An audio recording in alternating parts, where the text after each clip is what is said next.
The notification came through at exactly 0600 hours, just like everything else in Sector 7.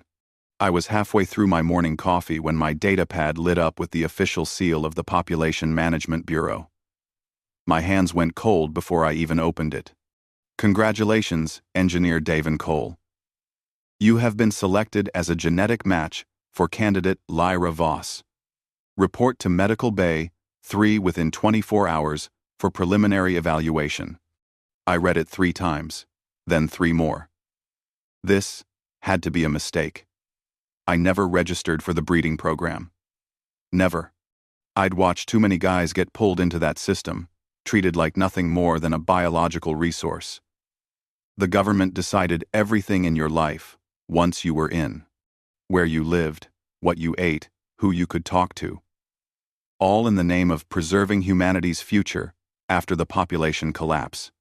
My roommate Torres walked in and saw my face. What happened? Someone die? Worse, I said, turning the pad toward him. I got selected. Torres went pale. He knew what this meant. Everyone did. But you didn't register. You can't get selected if you didn't put your name in. That's what I thought too. I spent the next 6 hours in the sector archives, digging through old files with my security clearance. That's when I found it.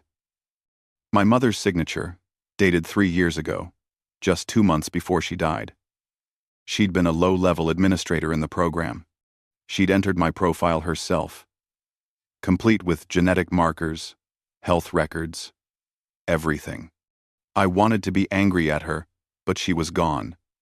And knowing my mother, she probably thought she was helping me somehow. She always believed in the system, trusted that the sector knew what was best for everyone. The next morning, I reported to Medical Bay 3. The facility was pristine, all white walls and soft blue lighting designed to be calming. It had the opposite effect on me. A medical officer scanned my ID and directed me to a waiting area. There were 3 other men there, all looking as uncomfortable as I felt. First time? One of them asked. I nodded. Me too. My wife registered us both. Said it was our duty. He didn't sound happy about it. Before I could respond, a door opened and a young woman walked in. She couldn't have been more than 19 or 20, but she carried herself like someone much older.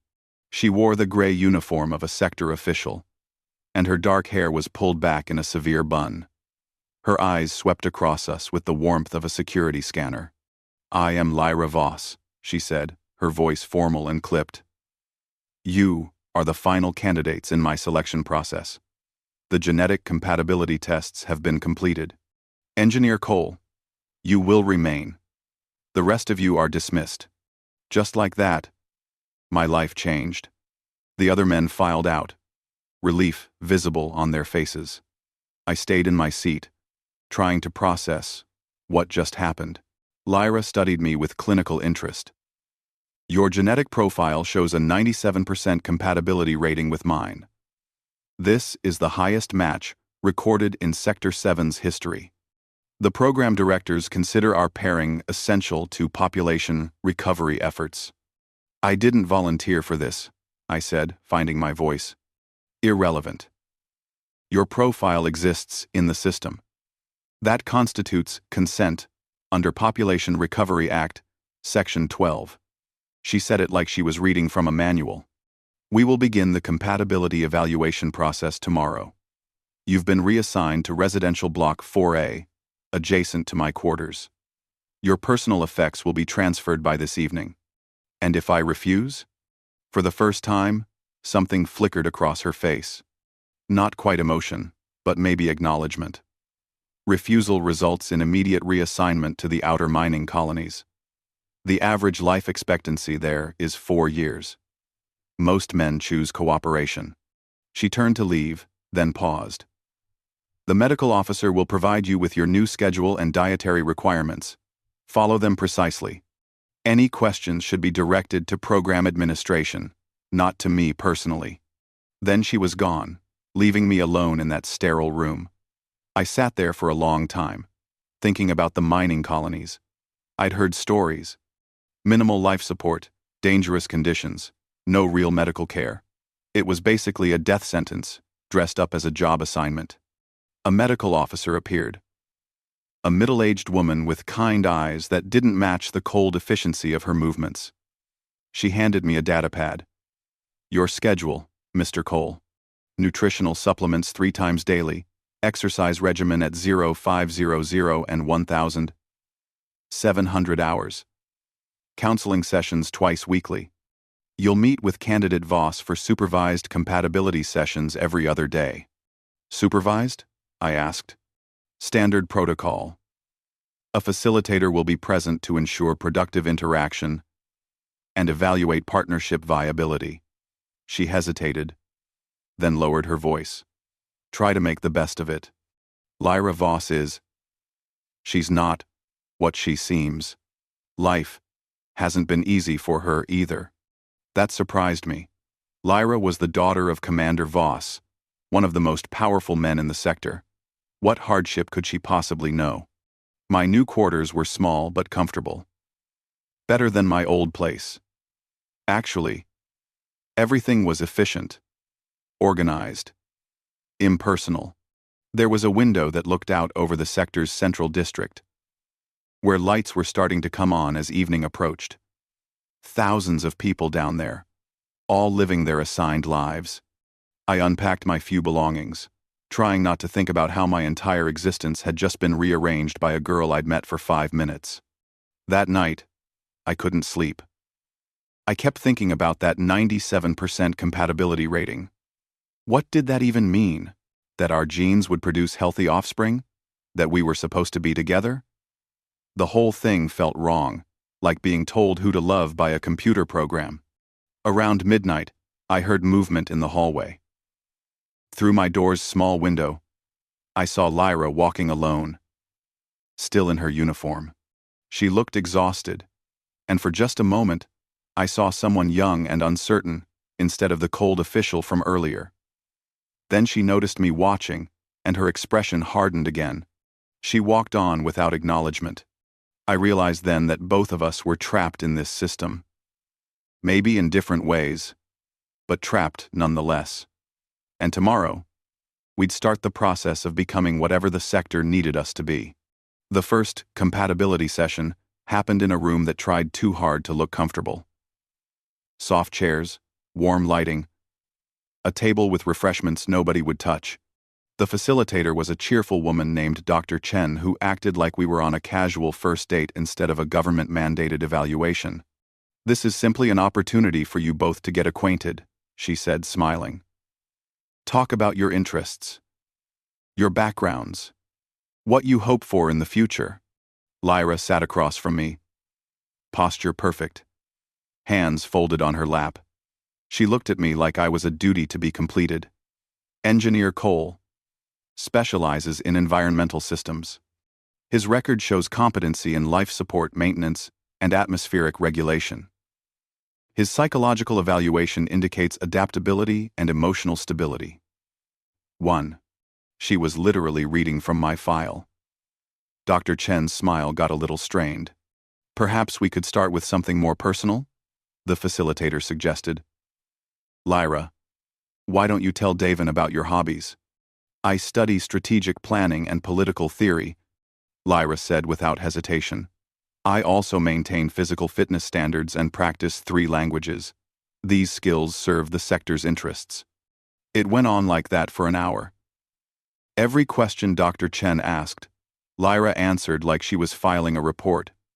I mostly sat there, increasingly uncomfortable with the whole situation. This wasn't getting to know someone. This was a performance evaluation. When the session finally ended, Dr. Chen asked to speak with me privately. Lyra left without a word. Davin, I need you to understand something, Doctor, Chen said, her cheerful mask dropping. Lyra has never done this before. She's been raised in a very controlled environment. Be patient with her. She treats this like a military operation, I said, because that's all she knows. Her father is Commander Voss. She's been groomed for duty since birth. Just give her time. That night, I decided to do some research. I used my engineering clearance to access public records about the Voss family. What I found was disturbing. Lyra's mother had died in childbirth. She'd been raised primarily by tutors and military personnel. There were almost no photos of her as a child, and the few that existed showed a small, serious girl who never smiled. Then I found something that made my blood run cold. In the past 2 years, Lyra had been paired with 2 other candidates. Both matches had been dissolved, and both men had been reassigned to deep space research stations. No return date. No further records. I dug deeper. Using some gray area access codes I probably shouldn't have had.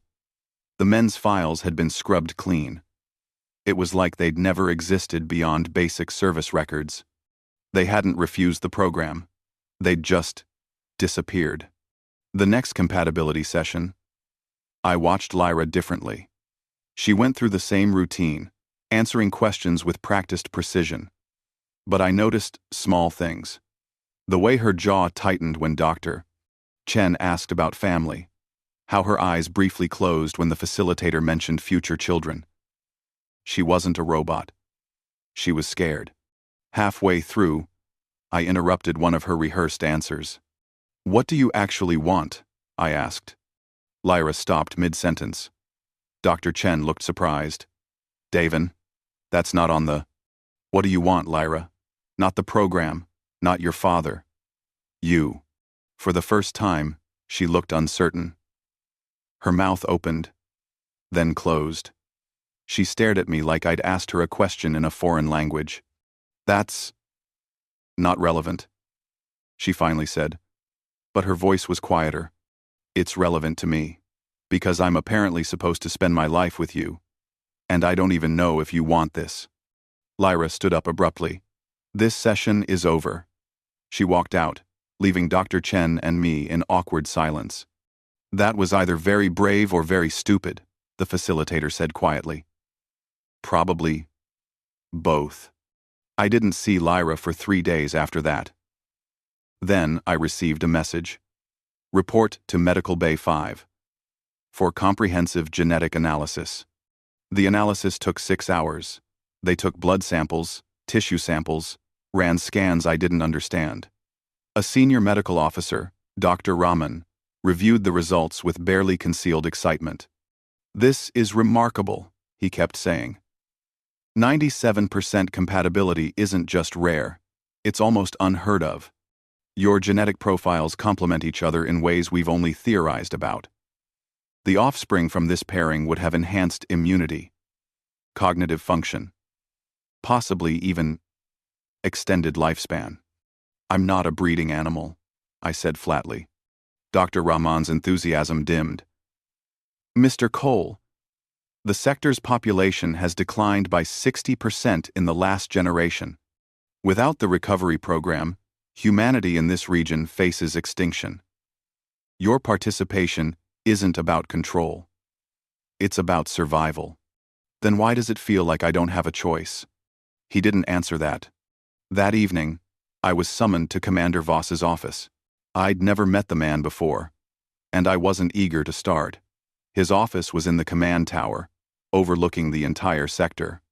He stood at the window when I entered, a tall man in his 50s, with gray hair and the bearing of someone who'd never been told no.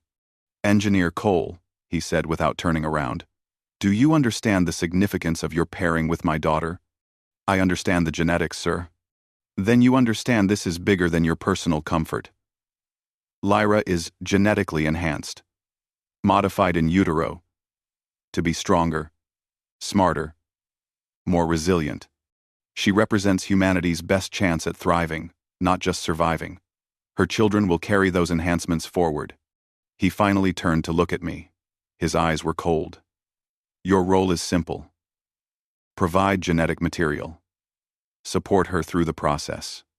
Beyond that, your opinions on policy, on her life, on anything of significance, are not required or desired.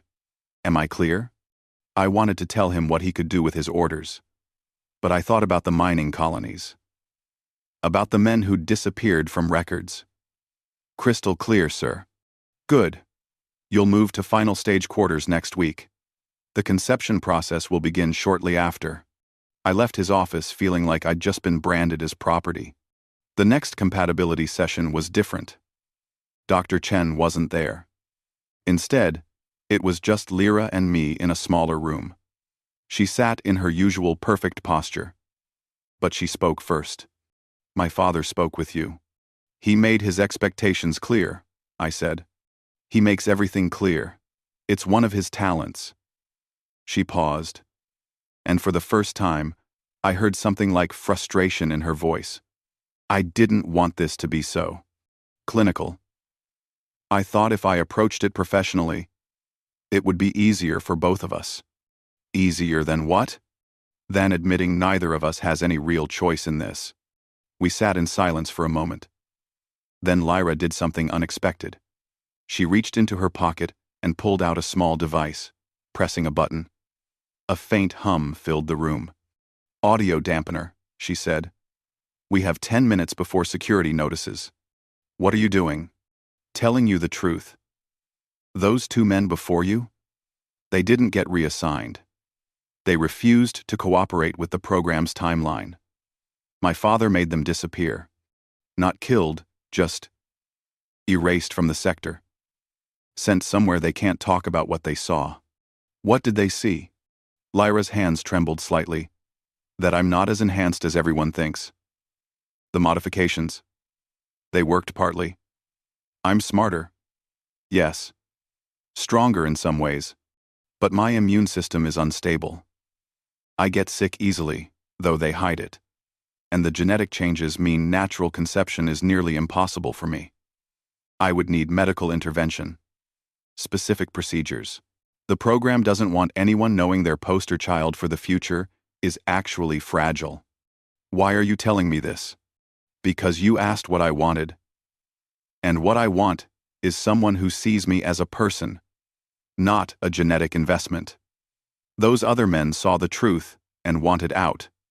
I don't blame them. But I chose you because your record showed you cared about people, not just duty. I'm hoping I was right. Before I could respond, she turned off the dampener and stood. Same time next week, Engineer Cole. She left me sitting there, mind racing. Everything I thought I understood about this situation had just shifted. Lyra wasn't my captor. She was another prisoner, just in a different cell. And somehow, that made everything more complicated. The power went out during what should have been a routine evening. One moment I was reading technical manuals in my quarters. The next, everything went dark. Emergency lighting kicked in, bathing everything in dim red. My doorcom buzzed. All residents of Block 4A? Shelter in place. System failure in the environmental controls. Repair teams are working on it. Okay. My doorcom buzz. I knew those systems inside and out. A complete failure meant we were looking at least 12 hours before full restoration. Maybe more if something had been damaged. 30 minutes later, someone knocked on my door. I opened it to find Lyra standing there, still in her uniform, but looking uncertain. Behind her, a security officer waited. Environmental protocols require paired candidates to shelter together during extended system failures, she said formally. Then quieter. They're worried about panic. Having us together looks stable. The security officer nodded and left. Lyra entered my quarters, and I sealed the door behind her. The temperature was already dropping. With life support compromised, we'd need to conserve heat. For a while, we sat in awkward silence. Lyra perched on the edge of a chair, while I tried to figure out what to say to someone who was simultaneously my assigned partner and a complete stranger. Do you know what caused the failure? She finally asked. Not yet. Could be mechanical. Could be sabotage. The sector's been running on aging infrastructure for years. My father refuses to allocate resources for repairs. Says, military readiness takes priority. She said it matter-of-factly, but I heard the criticism underneath. You don't agree with him. I don't agree with a lot of things. I just don't get a vote. The temperature kept dropping. I grabbed spare blankets from the storage unit and handed her one. We moved closer to the small heating vent, which was running on emergency power. Can I ask you something? I said. Lyra nodded. Why did you really choose me? Not the official reason. The real one. 8. She was quiet for so long I thought she wouldn't answer. When she did, her voice was softer than I'd ever heard it. When I was 14, my father showed me my future. He had it all planned out. Who I'd be paired with, when I'd have children, what role I'd serve in the sector's power structure. Everything decided. I asked him, what if I wanted something different? And he said, wanting was a luxury we couldn't afford. She pulled the blanket tighter around herself. I read every file of every potential match. Dozens of men, all qualified, all genetically compatible. Most of them had that same look my father has. Like people are just resources to be managed. But your record showed you once stopped a transport from leaving because you noticed a family's child was missing. You delayed an entire military supply run to find one kid. You got reprimanded for it. I remembered that. The parents had been frantic. The child had wandered off. My commanding officer had been furious with me for the delay. That seemed stupid to you, I bet, I said. No. It seemed human. And I thought, maybe if I had to do this, maybe I could do it with someone who still remembered how to be human. We talked through the night. Real conversation, not the scripted sessions with Dr. Chen watching. Lyra told me about growing up in the command tower, surrounded by staff, but completely alone. How she'd taught herself to turn off emotions because feeling anything just hurt. How she'd memorized every sector regulation by age 12 because it was the only way to predict what people would do. I told her about my mother, how she'd believed so completely in the system that she'd sacrificed everything for it, including her own health. How I'd resented the sector for taking her faith and giving nothing back. Do you hate me? Lyra asked suddenly. For putting you in this situation? I hated the situation, I said carefully. But you're trapped in it too, aren't you? Sometimes I think about running away, just taking a transport and disappearing into one of the outer settlements. But they'd find me. And it would be worse when they brought me back. Around hour 8, Lyra started shivering despite the blankets. I moved closer, sharing body heat. She tensed at first, then gradually relaxed. I've never done this before, she said quietly. Shelter during a power failure? Trusted someone.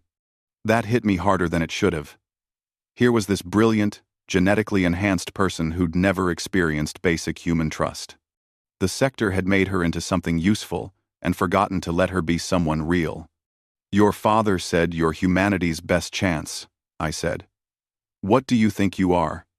Lyra was quiet for a long moment. Lonely. I think I'm very, very lonely. I put my arm around her shoulders, carefully, ready to pull back if she wanted. She didn't pull away. Instead, she leaned into the contact, like someone starving. We fell asleep like that, huddled together for warmth. When I woke up, the lights were back on and Lyra was already awake, watching me with an expression I couldn't read. The systems are restored, she said. I should go. But she didn't move right away. We stayed there for another few minutes. The closest thing to peace either of us had felt in weeks. Later that day, I got called to a security briefing. The power failure hadn't been an accident. Someone had sabotaged 3 primary conduits in environmental control. They were calling it a terrorist act. But when I examined the damage patterns in the maintenance reports, something felt wrong. The sabotage was professional, precise. It had caused disruption without real danger, almost like someone wanted to create a controlled crisis. I mentioned this to Torres when I saw him in the engineering bay. You think it was internal? He asked. I think someone wanted the sector distracted. Question is, why? Torres lowered his voice. There's rumors. Some of the old families don't like Commander Voss's power grab. Word is, they're planning something. What kind of something? The kind that gets people disappeared for talking about it. That night, I got a message from Lyra. We need to talk. Not in monitored space. We met in a maintenance corridor I knew had dead spots in the surveillance coverage. Lyra looked shaken, which for her was significant. I overheard my father talking to his advisors. She said, there's going to be an announcement. They want to accelerate the program timeline. You and I would begin the conception process within the month. Why the rush? Political pressure. 3 families on the sector council are pushing for his removal. Having a grandchild on the way would strengthen his position, make him look like he's invested in the future. So we're a political move. We always were, but now it's urgent. She looked at me directly. They're also increasing security around me. After the sabotage, my father's paranoid, which means you're going to be watched more closely too. Lyra, those other men who matched with you. Your father made them disappear because they saw your medical issues. Right? She nodded. What happens to me if I don't cooperate? The same thing. Or worse. My father doesn't tolerate obstacles. She hesitated. But I made you a promise. If you help me survive the political situation, I'll help you find a way out. I meant it. How? You said yourself, running doesn't work. Not running. Something else. I'm still figuring it out. She looked away. There's an old law, from before the population crisis, the Protected Consort Clause. If I invoke it, you'd get legal immunity and protection. Your family too. If you have any. What's the catch? We'd have to produce an heir within 6 months. If we don't, we both face execution for fraudulent claims. It's meant to prevent people from abusing the protection without commitment. That's insane. That's the sector. But it would buy us time. Time to find another solution. Maybe expose what my father's really doing with the program. I thought about my little sister on one of the outer colonies. I hadn't seen her in 3 years, but we still exchanged messages. If this went wrong, would she be safe? If you invoke that law, does it protect extended family? Yes. Full immunity for all blood relations. Why? I have a sister, Colony 12. She's all I have left. Lyra nodded slowly. Then I'll make sure the protection includes her. But Davin, you need to understand what you're agreeing to. 6 months to either have a child or die. Those are the only options once the law is invoked. And if we don't invoke it, my father accelerates the timeline. You become locked into the program permanently with no legal standing. And if you resist, you know what happens. We stood there in that dim corridor. 2 people trapped in a system that saw us as components in a machine. Do it, I said. Invoke the law. At least then we're choosing our own cage. Lyra looked relieved and terrified at the same time. Okay. I'll file the paperwork tomorrow. Once it's official, everything changes. We'll be bound together legally. There's no going back. Then we'd better figure out how to survive the next 6 months. She almost smiled. Together? Yeah, together. The ceremony for invoking the Protected Consort Law was surprisingly simple. Just Lyra, me, a legal officer, and 2 witnesses in a small administrative office.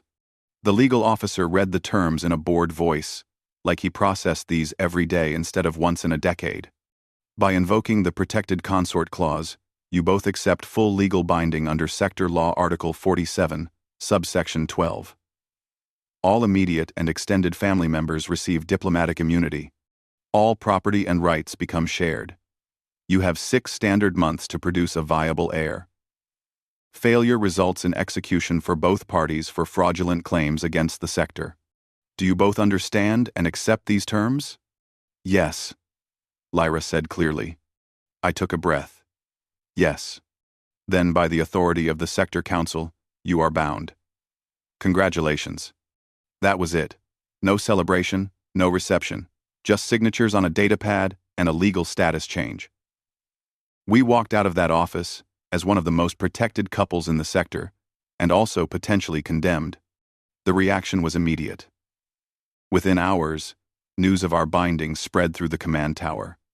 Commander Voss himself appeared at our quarters that evening, and his face was a storm. Explain, he demanded, staring at Lyra. I invoked a legal right, she said calmly, though I could see her hands shaking slightly. Engineer Cole and I have chosen to formalize our partnership under traditional law. Without consulting me?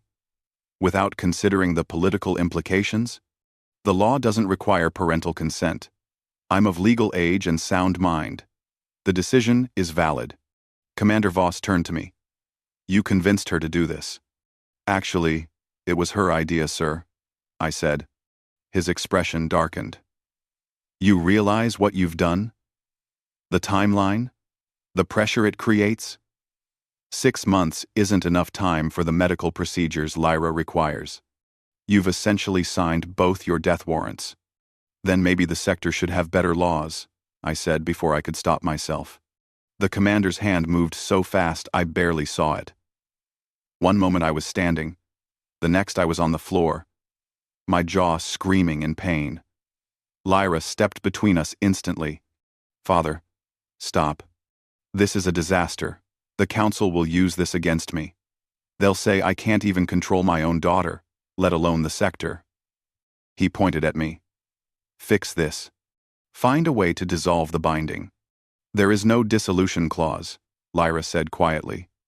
That's the point of the law. It's permanent until fulfilled or ended. Commander Voss stared at his daughter like he'd never seen her before.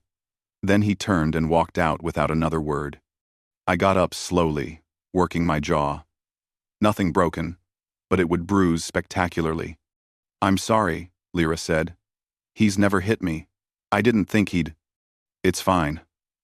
I've had worse. I tried to smile, and winced. Well, we definitely got his attention. Over the next few days, the political situation became clear. The 3 council families who opposed Commander Voss saw our binding as weakness. They started pushing harder for his removal, arguing that someone who couldn't manage his own family couldn't manage the sector. But there was an unexpected effect. The general population saw our binding as romantic. In a world where everything was controlled and assigned, we'd chosen each other under an ancient law. People started talking about it in the cafeterias, the work halls. Young couples began researching the protected consort clause themselves. Dr. Chen called us in for a session, but her demeanor was completely different. I don't know whether to congratulate you or prepare your funeral arrangements, she said bluntly. Do you understand the medical reality here? Natural conception for Lyra is nearly impossible. The medical intervention required takes time to prepare, and even then, success isn't guaranteed. We know, Lyra said. Do you? Because right now you have 5 months and 3 weeks to achieve something that usually takes 8 months minimum. And that's if everything goes perfectly, which it never does. Dr. Chen pulled up medical charts. Lyra's genetic modifications make her immune system hypersensitive. Standard conception assistance treatments could trigger rejection responses. We'd need to develop a customized protocol. Test it. Adjust it. That alone takes months. What if we tried naturally? I asked. Is it completely impossible? Dr. Chen hesitated. Not completely. Maybe 1% chance.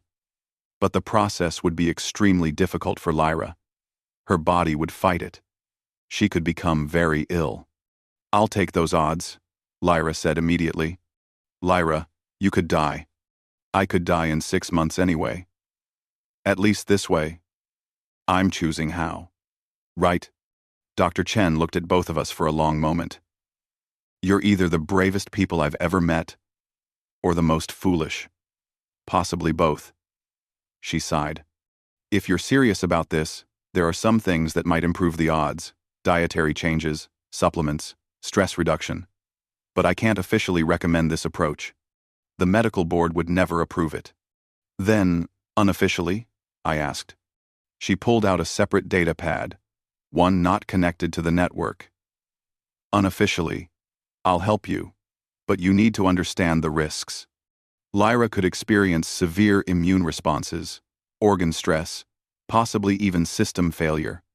And if you somehow succeed, the pregnancy itself would be incredibly high risk.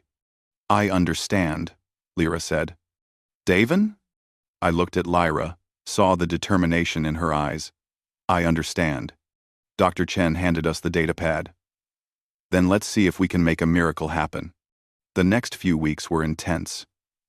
We followed Dr. Chen's protocols exactly.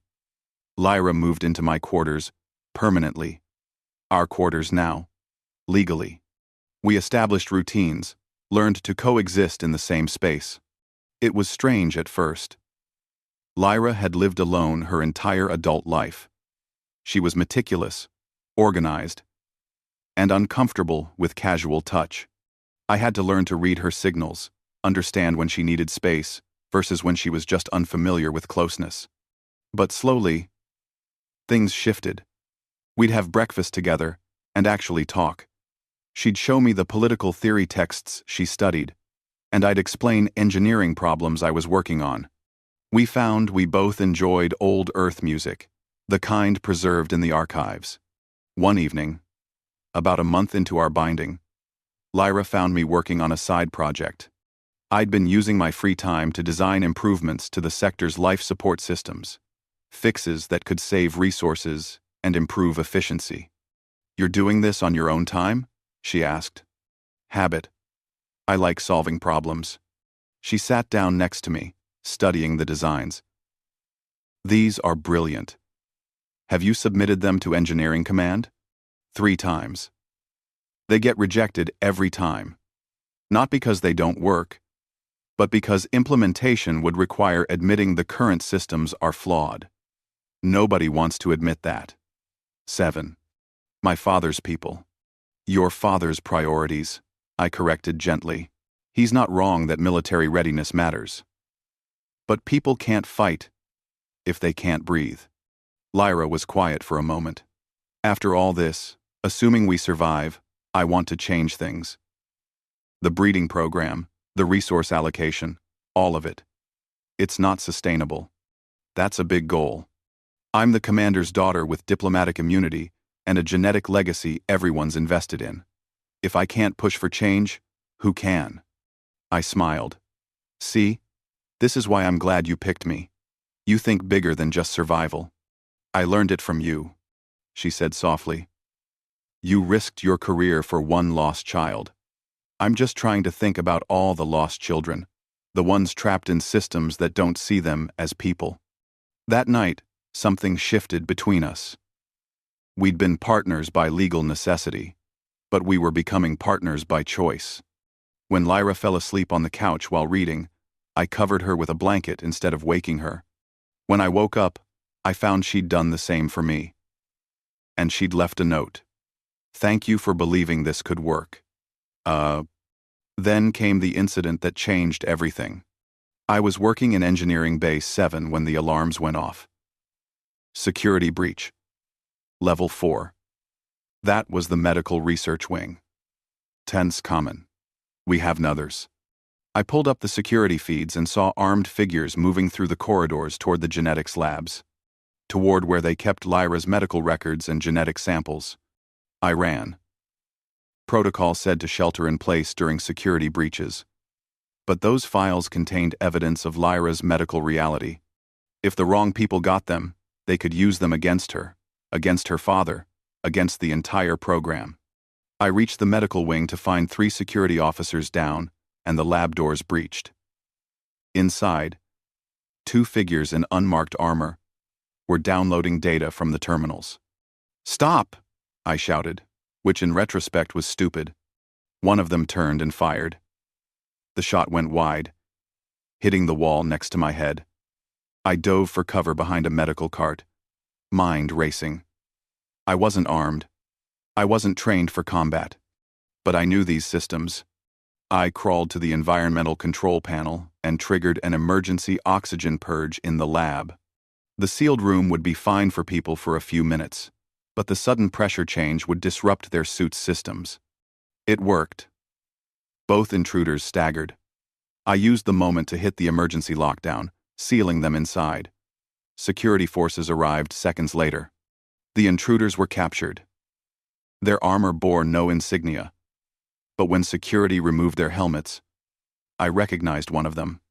He was a low-level aide to Counselor Fung, one of the three families opposing Commander Voss. The political fallout was massive. Commander Voss used the attack to consolidate power, painting his opposition as terrorists, willing to sabotage the medical programs. The three council families scrambled to distance themselves from the incident. But the real consequence came 3 days later. Lyra collapsed during a routine medical check. I got the emergency call and ran to the medical bay. Dr. Chen was there, looking grim. "What happened?" I demanded. "Immune response. Her system is rejecting the supplements we've been using. She's stable now." But what?" Dr. Chen pulled me aside. "The stress from the attack, combined with the experimental protocol, it's too much. Her body is starting to shut down. We need to either stop everything and put her on life support, or we try the medical intervention now, before she gets worse." "The intervention you said would take months to prepare?" "We don't have months. We have maybe a week before her system degrades past the point where intervention is possible." I looked through the window at Lyra, unconscious on the medical bed. So small, so fragile despite all her enhancements. "What are the odds?" "Of the intervention working? Maybe 30%. Of her surviving it at all?" "And if we do nothing?" "She'll die within the month. The binding will be void. You'll be free." "Free." The word felt obscene. "Prepare the intervention," I said. "Davin, you need to understand. If this fails, you both die. The binding remains valid. If she doesn't survive, you don't survive the execution that follows. Then we'd better make sure it works." Dr. Chen called it the most complex medical procedure she'd ever attempted. They had to suppress Lyra's immune system enough to allow the intervention, but not so much that her enhanced genetics shut down completely. It was a balance measured in microscopic margins. I wasn't allowed in the medical bay during the procedure. Instead, I spent 8 hours in a waiting room, watching the clock and trying not to imagine everything that could go wrong. Torres came to sit with me for a while. "You really care about her," he said. It wasn't a question. "Yeah, I do. When did that happen?" I thought this whole thing was forced. It was. But somewhere between being assigned to her and now, she became real to me. Not just the commander's daughter, or a genetic profile. Just Lyra. Someone scared and brave and trying to survive a system that was never designed for humans, just for functions. Torres was quiet for a moment. "You know, if this works, if she survives, and you both make it through this, everything changes. You'll be bound to the sector's politics forever. Commander Voss's family. The power structures. All of it. I know. And you're okay with that?" I thought about Lyra telling me about wanting to change things. About her vision of a sector that saw people as people, not resources. If she survives, we'll figure it out together. That's all I can promise. Hour 9. Dr. Chen emerged, exhausted but with something like hope in her eyes. "She's stable. The intervention took. We won't know for a few days if it fully worked, but her body accepted it. She's alive, Davin." "What?" I wanted to see her. But they kept her in isolation for 3 days, while her system stabilized. When I finally got clearance, she looked pale and weak, but her eyes were clear. "Hey," she said softly. "Hey yourself. You scared me." I scared myself. She reached for my hand, and I took it carefully. "Dr. Chen told me what you did. You could have walked away. The binding would have been dissolved. Not really my style." She smiled weakly. "No, I suppose it isn't." She paused. "Davin, we need to talk about what happens next. The intervention might have worked, but we won't know if conception occurred for at least 2 weeks. And even if it did, carrying a pregnancy with my medical issues. One problem at a time," I said. "Right now, you need to get stronger." Over the next 2 weeks, Lyra slowly recovered. Her enhanced genetics helped, once they weren't fighting against themselves. We spent hours talking, making plans for different scenarios. If the intervention worked, if it didn't, what we'd do with the time we had left. "I've been thinking," Lyra said one evening. "Even if this fails, even if we only have a few months left, maybe we can do something that matters. Expose the program's flaws. Show people that the system is breaking people instead of saving them. That would make a lot of powerful people very angry. They're already angry. My father, the council, all of them. They're so focused on power they've forgotten why the sector exists in the first place. To protect humanity, not to control it. You really think you can change it? I think I have to try. And if I fail, at least I'll fail doing something meaningful, instead of just being what they made me to be." On day 14, Dr. Chen ran the diagnostic tests. I held Lyra's hand while we waited for the results. The doctor's face gave nothing away as she reviewed the data. Finally, she looked up. "It worked. Conception has occurred. You're pregnant, Lyra." The relief was overwhelming. We had cleared the first impossible hurdle, but Dr. Chen's expression remained serious. "However, we need to discuss the reality of what comes next. Lyra, your body is going to fight this pregnancy. We'll need constant monitoring, medical support, possibly intervention if things get complicated. The next few months will be extremely difficult." "But possible?" Lyra asked. "Possible. Not probable, but possible. You'll need to follow every protocol exactly. No stress, complete rest, perfect nutrition.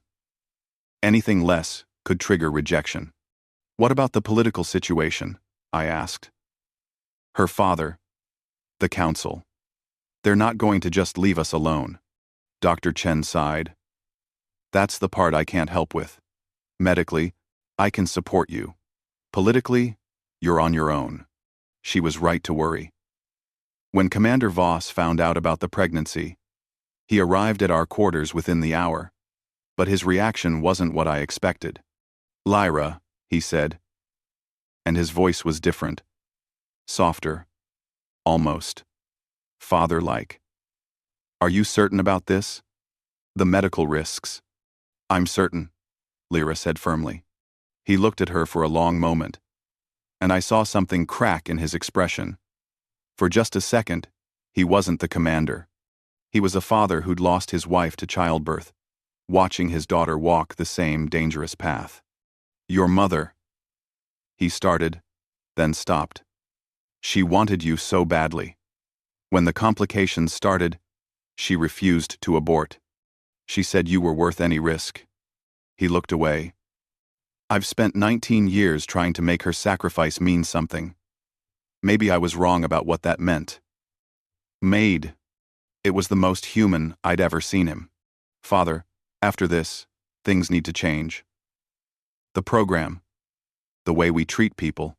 One thing at a time," he said, but there was something almost gentle in his tone. "First, you survive this. Then, we'll talk about changing the world." After he left, Lyra sat down slowly. "I don't think he's ever mentioned my mother before. Not directly. R. 2. Endon pated. 2. Maybe seeing you pregnant made it real for him. Or maybe he's finally seeing me as a person, instead of a legacy. The next few months were simultaneously the longest and shortest of my life. Lyra's pregnancy was complicated from the start. She was frequently ill, her enhanced immune system attacking the developing fetus as a foreign threat. Dr. Chen performed interventions weekly, sometimes daily, walking a constant tightrope between keeping Lyra alive and keeping the pregnancy viable. I took leave from my engineering duties to stay with her. We spent long nights talking about the future, about the child, about what kind of world we wanted to build. If it's a girl, I want to name her after your mother, Lyra said one evening. Really? She put your profile in the system. Without that, we never would have met. I thought about my mother, about her faith in the system despite everything. She would have liked that. And she would have loved you. And, at month 5, Lyra nearly died. Her system rejected all medical intervention for 3 terrifying days. Dr. Chen prepared us for the worst. But somehow, Lyra held on. When she stabilized, Dr. Chen admitted she had no medical explanation for it. Your body should have shut down, she told Lyra.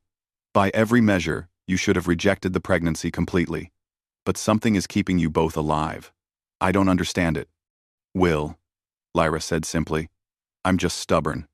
By month 7, the entire sector knew about the pregnancy. Lyra had become a symbol, not of the program's success, but of human determination. People started questioning the program's methods, asking why conception had to be so controlled, so clinical. Couples began requesting more autonomy, more choice. Commander Voss, to his credit, didn't fight it. He started making small changes, allowing more flexibility in partnerships, reducing mandatory requirements. When I asked him why, he gave me a tired smile. Because my daughter was right. I built a system to save humanity, and forgot that humanity means more than just survival. It means choice, connection, hope, things I haven't felt in a very long time. Month 8 brought another crisis. Lyra's body began shutting down despite all interventions. Dr. Chen made the call. We need to deliver now. She won't make it to term, and the baby is developed enough to survive. It's risky, but it's the only option. The delivery took 11 hours. I wasn't allowed in the medical bay, but I heard later that Lyra coded twice. They had to restart her heart. But she fought her way back, and at 0347 hours, on a cold morning in Sector 7, our daughter was born. They brought her to me while Lyra was still in recovery. She was tiny, fragile, perfect. She had Lyra's dark hair and my eyes. When she gripped my finger, I felt everything in my world shift and settle into place. Dr. Chen found me an hour later, still holding our daughter. Lyra's stable. She wants to see you both. Lyra looked exhausted, pale, connected to more machines than I could count. But when I placed our daughter in her arms, she smiled. Really smiled. For maybe the first time since I'd met her. She's beautiful, Lyra whispered. She's stubborn, Dr. Chen said. Like her mother. By all rights, she shouldn't have survived. Neither should you. But here you both are, defying probability. What are we calling her? I asked. Lyra looked down at our daughter. Elena. After your mother. And Hope. As a middle name. Because that's what she is. Elena Hope. A name that honored the past and looked toward the future. 2 months later, Lyra addressed the sector council. She was still weak, but she stood at that podium with our daughter in her arms and spoke truth to power. The breeding program was meant to save humanity, she said. But somewhere along the way, it forgot that humanity isn't just about genetic material and population numbers. It's about love, choice, dignity. My daughter exists because her father and I chose each other. Chose to fight for something that mattered more than duty or politics. That choice nearly killed me. And that's the problem with our system. It shouldn't require nearly dying to be human. Well, one Disnax 10. One Disnax 10. One Disnax 1010. One Disnax 10. She proposed sweeping reforms, voluntary participation, more autonomy, support for families instead of just genetic matching, rights for people, not just optimal outcomes. The council debated for weeks, but when the vote came, the reforms passed. Change was coming to Sector 7. That evening, Lyra and I sat in our quarters, Elena asleep between us. We'd survived the impossible. We'd changed the system. And now, we had a future that was actually ours to shape. Do you ever regret it? Lyra asked quietly. Getting selected? Being pulled into all this? I thought about that morning almost a year ago when the notification came through. About how angry I'd been. How trapped I'd felt. Then I looked at our daughter. At the woman who'd become not just my partner, but the person I loved most in the world. No, I said honestly. I regret that we didn't have more choice in how it started, but I don't regret where we ended up. You kept your promise. You freed me. I freed you? You showed me that freedom isn't about having no constraints. It's about choosing what matters to you within whatever constraints exist. I chose you. Every day, I keep choosing you. That's freedom. Lyra leaned against me, careful not to disturb Elena. Then I suppose we're both free. Together. Outside our window, Sector 7 continued its endless cycle. But inside our quarters, in that quiet moment, we'd built something that no system could assign or control. We'd built a family. Not because we were matched or mandated or forced together, but because we'd chosen, over and over again, to be better than what the world expected us to be. And that choice made all the difference. Retry Claude can make mistakes. Please double-check responses.